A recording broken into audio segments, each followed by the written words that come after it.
हिवाळा सरला आणि आता उन्हाळा चालू झाला. हिवाळ्यामध्ये किती कौतुक करून घ्यायचं असतं एखाद्याने, नाही का? हिवाळ्यामध्ये ज्या जिभेने इतके कोड कौतुक चोचले पुरवून घेतले, आता त्याच जिभेला काय खावं हा प्रश्न पडला.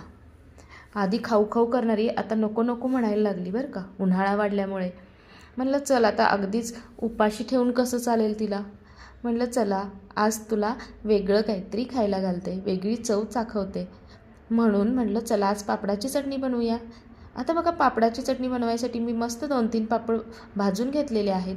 एक कांदा, एक टोमॅटो बारीक चिरून घेतला आणि त्याच्यामध्ये वरून टाकलेला आहे थोडासा चाट मसाला, काळं मीठ, साधं मीठ आणि तुमच्याकडे जिरे पावडर असेल तर ती टाकू शकता. त्यामध्ये पापड चुरा करून टाकला, वरून कोथिंबीर टाकली, मस्त मिक्स करून घेतलं. पापडाची चटणी तयार आहे. आवडत असल्यास वरून थोडंसं लिंबू पिळा तरीही चालतो. तोंडी लावायला ही खूप छान लागते आणि मस्त अशी रेसिपी आहे. आवडली तर नक्की चॅनलला सबस्क्राईब करा, लाईक शेअर करा. Bye bye.